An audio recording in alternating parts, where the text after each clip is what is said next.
Good evening बच्चों, आप सभी को नवरात्रि की बहुत बहुत शुभकामनाएं। और मैं ईश्वर से मनाऊंगा कि आप लोग अच्छे से पढ़ें, अच्छे से समझें चीज़ों को, बढ़िया नंबर ले आएं और खूब तरक्की करें। बच्चों, जैसा कि आप लोगों को मालूम है, हम लोग class 9th NCERT book history को फॉलो कर रहे हैं और chapter number 2 socialism and the Russian revolution को पढ़ रहे हैं। हेडिंग नंबर 1 और हेडिंग नंबर 2 को डिफरेंट पार्ट्स में मैंने एक्सप्लेन किया है बच्चों। अब हमारे पास 3.1 जैसा कि आपकी स्क्रीन पे दिखाई दे रहा होगा, हमने फरवरी रिवॉल्यूशन को पढ़ा। स्क्रीन पे मैं आपको दिखा रहा हूँ बच्चों, ये the February revolution in Petrograd.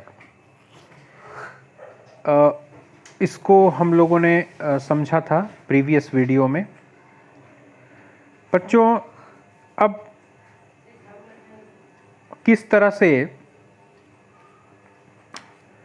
Workers ने, मज़दूरों ने किस तरह से रिवोल्ट किया और किस तरह से वर्कर्स ने फर्स्ट सोवियत, जिसको कि पेट्रोग्राड सोवियत कहा जाता है, फॉर्म किया उस बिल्डिंग में जहाँ पर कि ड्यूमा बैठा करती थी।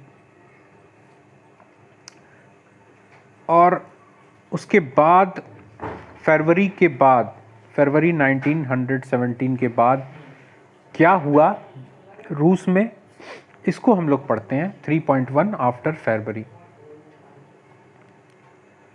Army officials, land owners and industrialist were influential in the provisional government, but the liberals as well as socialists among them worked towards an elected government. Restrictions on public meetings and associations were removed. Soviets like the Petrograd Soviet were set up everywhere, though no common system of election was followed. बच्चों, जो अंतरिम सरकार,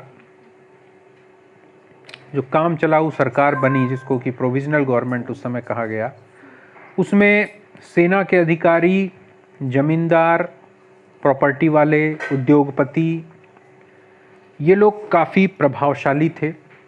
यानी इनका प्रभाव, इनका effect सरकार पे पड़ रहा था। कहने का मतलब, जो सरकार बनी थी वो इन्हीं लोगों की मर्जी से बनी थी, इन लोगों का रोल काफ़ी था। लेकिन लिबरल और सोशलिस्ट, जो लिबरल्स थे और जो सोशलिस्ट थे, उदारवादी और समाजवादी, ये लोग लगातार प्रयास में थे कि एक चुनी हुई सरकार का निर्माण हो, एक इलेक्टेड गवर्नमेंट आए। पिछले राज में, यानी जार के राज में, जो प्रतिबंध लगाए गए थे संगठन, एसोसिएशन फॉर्म करने में या पब्लिक मीटिंग करने में, सार्वजनिक सभा करने पे, उन सारे प्रतिबंधों को, रेस्ट्रिक्शंस को रिमूव कर दिया गया, हटा दिया गया। और जैसे कि पेट्रोग्राड सोवियत बनी थी, उसी तरह से रूस में हर जगह सोवियत्स बनने लगी। लेकिन जो सोवियत्स बन रही थी, उसमें हर जगह में अलग अलग जो सोवियत बन रही थी, उसमें जो चुनाव का तरीका था, यानी उनमें जो मेंबर्स चुनने का तरीका था, वो कॉमन नहीं था। अलग अलग तरीके से मेंबर्स को वो लोग चुन रहे थे। In April 1917, the Bolshevik leader Vladimir Lenin returned to Russia from his exile. अप्रैल 1917 को जो बोल्शेविक ग्रुप के जो लीडर थे, सोशलिस्ट पार्टी दो भागों में बटी हुई थी ना बच्चों, बोल्शेविक और मेंशेविक। तो ये बोल्शेविक लीडर थे व्लादिमीर लेनिन। ये इनको देश निकाला कर दिया गया था, देश से जार ने निकाल दिया था। 1917 में, अप्रैल 1917 में ये वापस रसिया में आए. He and the Bolsheviks had opposed the war since 1914. Now he felt it was time for Soviets to take over power. वो और जितने भी बोल्शेविक ग्रुप के लीडर्स थे वो लगातार युद्ध का विरोध कर रहे थे. यानी जो प्रथम विश्व युद्ध था उसका वो विरोध कर रहे थे कि रूस को इसमें पार्टिसिपेट नहीं करना चाहिए. और अब उन्होंने ये महसूस किया कि जितनी भी सोवियत्स बनी हैं इन सोवियत्स को सत्ता अपने कब्जे में ले लेनी चाहिए. He declared that the war be brought to a close, land be transferred to the peasants and banks be nationalized. और उन्होंने अनाउंस किया, व्लादिमीर लेनिन ने कि युद्ध बंद कर दिया जाए, जमीनें जितनी भी हैं वो सब किसानों को ट्रांसफ़र कर दी जाए जो उन पर खेती कर रहे हैं, और जितने भी बैंक हैं उनका राष्ट्रीयकरण कर दिया जाए. बच्चों, उस समय तक रूस में जो बैंक हुआ करते थे वो प्राइवेट लोगों के होते थे, उद्योगपतियों के, व्यापारियों के, साहूकारों के बैंक हुआ करते थे. तो लेनिन साहब ने कहा कि नहीं, इसका राष्ट्रीयकरण कर देना चाहिए, यानी इसको सरकार अपने अंडर में ले ले. These 3 demands were Lenin's April thesis. बच्चों बहुत इंपॉर्टेंट है, इस पे क्वेश्चन आता है कि what was Lenin's April thesis. April thesis क्या था? ये जो 3 डिमांड थी लेनिन की, इसी को अप्रैल थीसिस के नाम से जाना जाता है. He also argued that the Bolshevik party rename itself the Communist Party to indicate its new radical aims. और उसने ये भी तर्क दिया लेनिन ने कि जो बोल्शेविक पार्टी है इसको अपना नाम बदल करके कम्युनिस्ट पार्टी रख लेना चाहिए, जिससे साफ साफ लोगों को ये पता चले कि उसके जो उद्देश्य हैं वो कितने आक्रामक हैं. रेडिकल यानी आक्रामक, जो तेजी से परिवर्तन चाहते हैं. Most others in the Bolshevik party were initially surprised by the April thesis. They thought that the time was not yet ripe for a socialist revolution and the provisional government needed to be supported. But the developments of the subsequent months changed their attitude. अब जब Lenin साहब ने जो April thesis यानी जो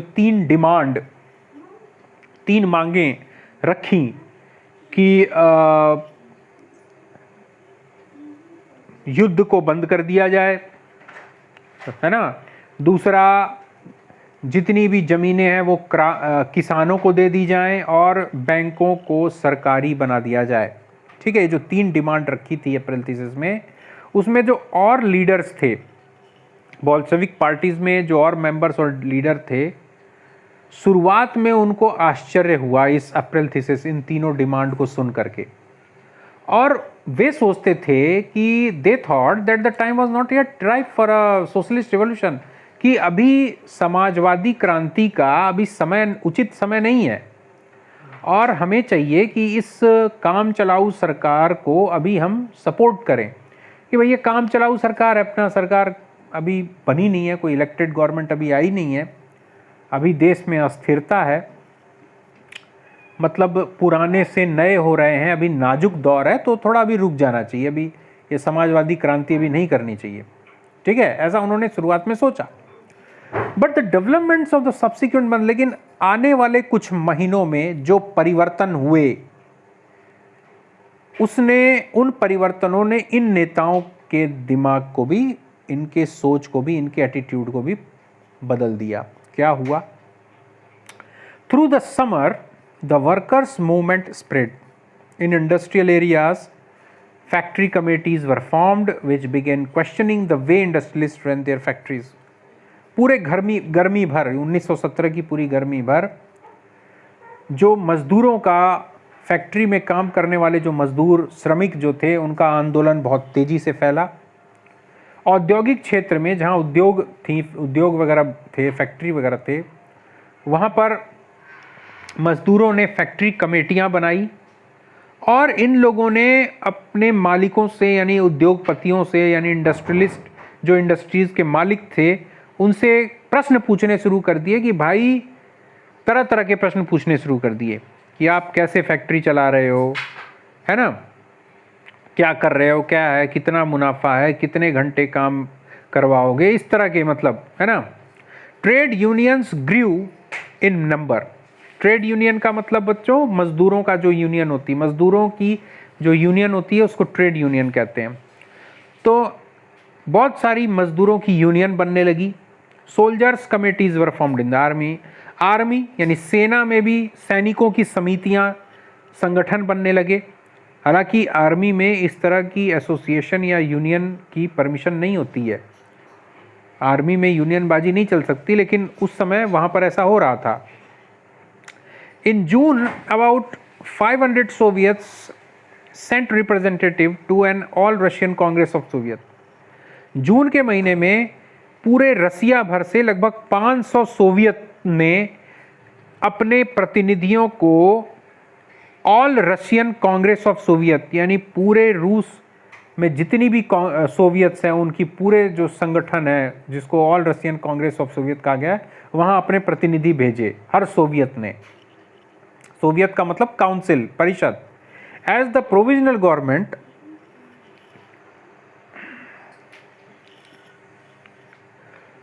As the provisional government saw its power reduce and Bolshevik influence grow, it decided to take stern measures against spreading discontent.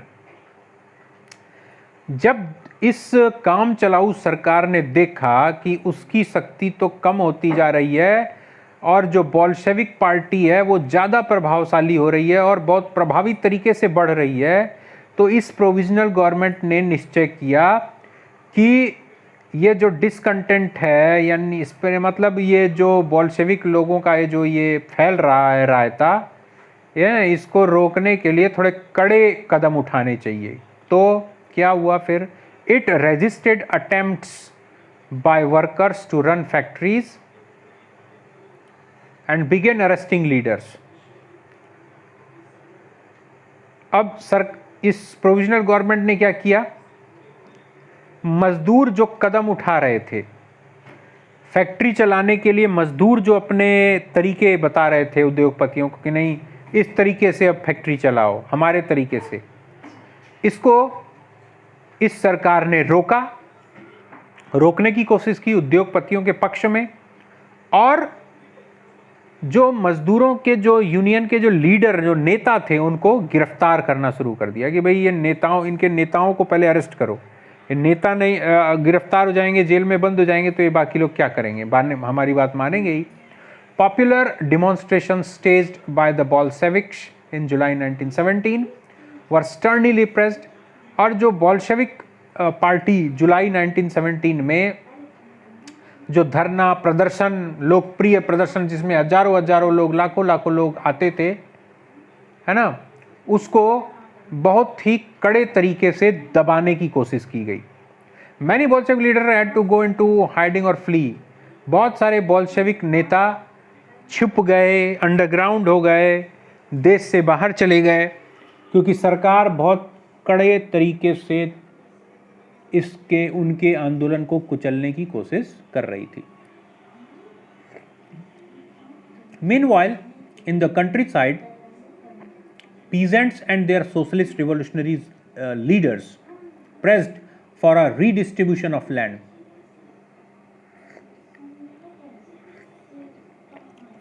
और इसी बीच में देहात क्षेत्र में, ग्रामीण इलाकों में किसान और जो उनके समाजवादी क्रांतिकारी जो नेता थे वो लगातार सरकार पे दबाव डाल रहे थे कि भूमि का पुनः वितरण हो, ये जो खेती की ज़मीन है इसको फिर सही तरीके से ज़रूरतमंदों में बांटा जाए। Land committees were form to handle इसके लिए भूमि समितियां बनाई गईं इस मामले को सुलझाने के लिए। Encouraged by the socialist revolutionaries, peasant seize land between July and September 1997। और जो किसान थे वो इन समाजवादी क्रांतिकारियों के द्वारा उत्साहित और समर्थन से एकदम प्रफुल्लित होकर, साहस भरकर इन किसानों ने क्या किया, जुलाई से लेकर सितंबर के बीच में जमीनों को अपने कब्जे में ले लिया। बच्चों, आज का वीडियो यहीं तक।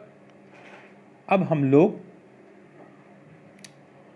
नेक्स्ट वीडियो कल पढ़ेंगे, और यहाँ तक का आप एक बार अच्छे से देख लेना। जहाँ समझ में ना आए तो आप कमेंट बॉक्स में मुझे लिख करके सेंड करना,